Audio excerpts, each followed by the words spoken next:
Mən fəxrlə deyə bilərəm ki, Tuğ məktəbinin məzunlarının elə mən o dövrdə də müşahidə edirdim. Xüsusilə də bu Qarabağ münaqişəsi dövründə müşahidə etdiyim bu oldu ki, bünövrə Tuğ məktəbində vətənpərvərlik çox vacib bir təlim-tərbiyə prosesinin vacib bir xətti idi, vacib bir istiqaməti idi və məhz buna görə Tuğlular, Tuğ kəndinin sakinləri deməli bu Qarabağ münaqişəsi dövründə özlərini əsl vətənpərvər kimi apardılar. Əfsuslar olsun ki, Azərbaycanda ilk işğal olunan kənd, Azərbaycanlılar qovulan ilk kənd Tuğ kəndi oldu. İşğala qədər Tuğ kəndində 420 şagird təhsil alır, 25 müəllim, 24 texniki işçi çalışırdısa, indi Yeni Tuğ qəsəbəsində 105 şagirdin təlim-tərbiyəsi ilə 21 müəllim məşğul olur. Şərait dəyişilsə də, problemlər çoxalsa da, qədim Tuğ məktəbi ənənələri qoruyub saxlamağa çalışır.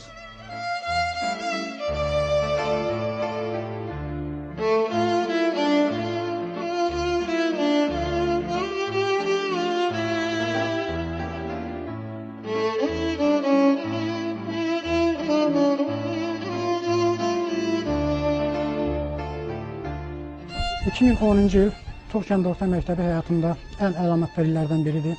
Belə ki, 125 illiyin qeyd elədiyimiz bu qocaman məktəb, hörmətli prezidentimiz İlham Əliyev cənabları tərəfindən xüsusi bir fərmanla bu il təntənəli surətdə qeyd olunur. 125 il yubileyini keçdiyimiz bu məktəbin qədim adət ənənələri olmuşdur ki, bu adət ənənələri biz bugün də davam etdiririk.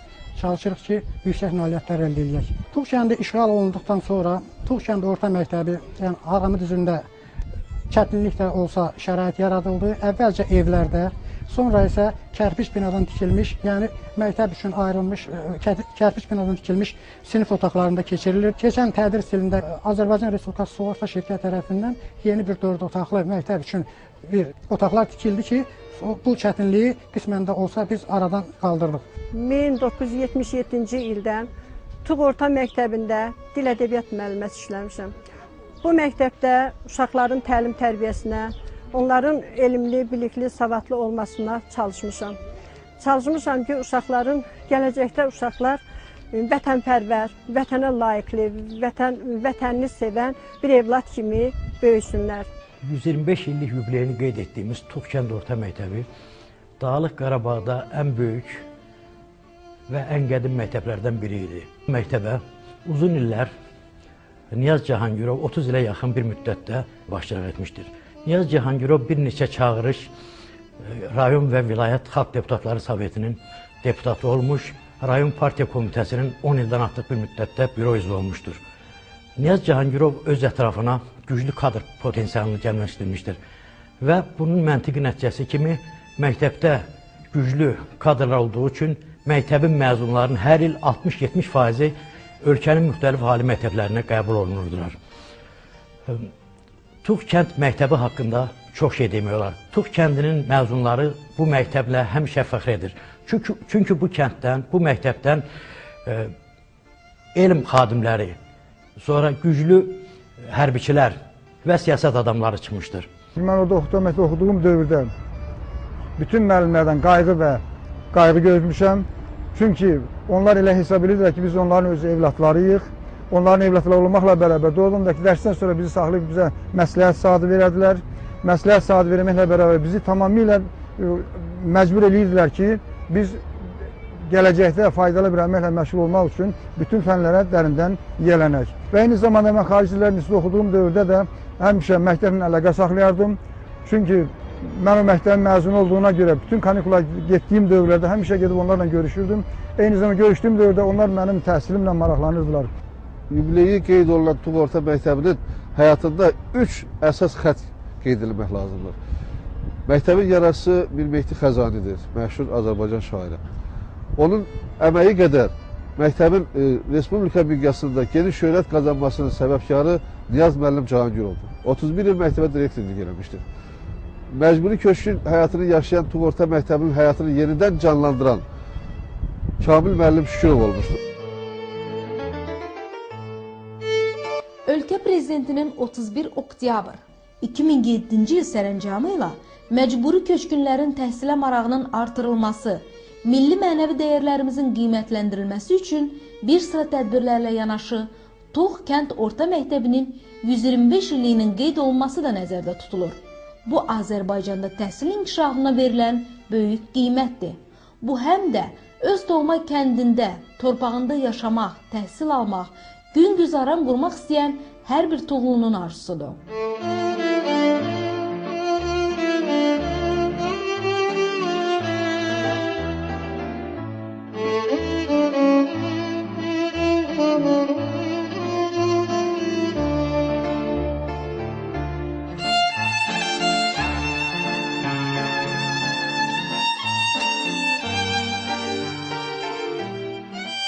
Tuğ kəndi yaşayır. Tuğ kəndi ilk növbədə öz sakinləri ilə, mənim həmyerlərimlə yaşayır və onun məktəbi ilə yaşayır. Bu günləri əlbəttə 125 illik tarixə malik olan bir kənd məktəbinin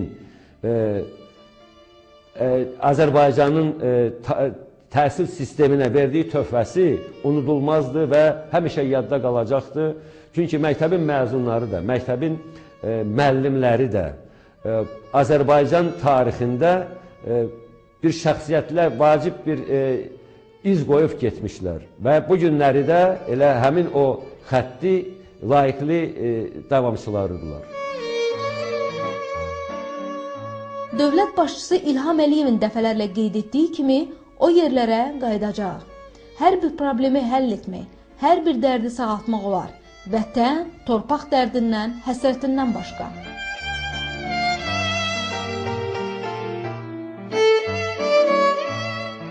Sosial yükünün azaldılması və insanların yaşayış səviyyəsinin yaxşılaşdırılması məsələnin tam həlli deməkdir.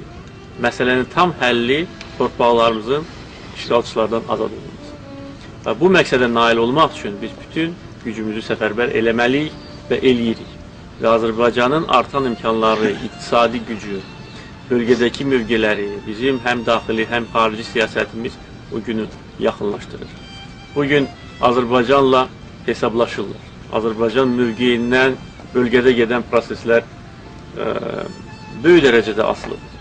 Bizim iştirakımız olmadan bu bölgədə heç bir layihə icra oluna bilməz. Heç bir təşəbbüs, istər siyasi, istər iqtisadi və başqa sahələrdəki təşəbbüs icra oluna bilməz. Yəni bu onu göstərir ki, bizim ölkəmizin önəmi artır, çəkisi artır və təsir imkanları artır. Əlbəttə ki, bu bizə imkan verəcək ki, Dağlı Qarabağ münaqişəsini öz xeyrimizə, yəni ədalətli və beynəlxalq hüquq normaları əsasında həll eləyək. Ancaq hələ ki, bu müvəqqəti şəraitdə siz yaşayacaqsınız və mən çox istəyirəm ki, çətin vəziyyətdə yaşayan insanların yaşayış səviyyəsi yaxşılarsın. Torpaqlarımız işğalçılardan azad olunandan sonra belə gözəl binalar Qarabağda tikiləcəkdir. Allah qoysun.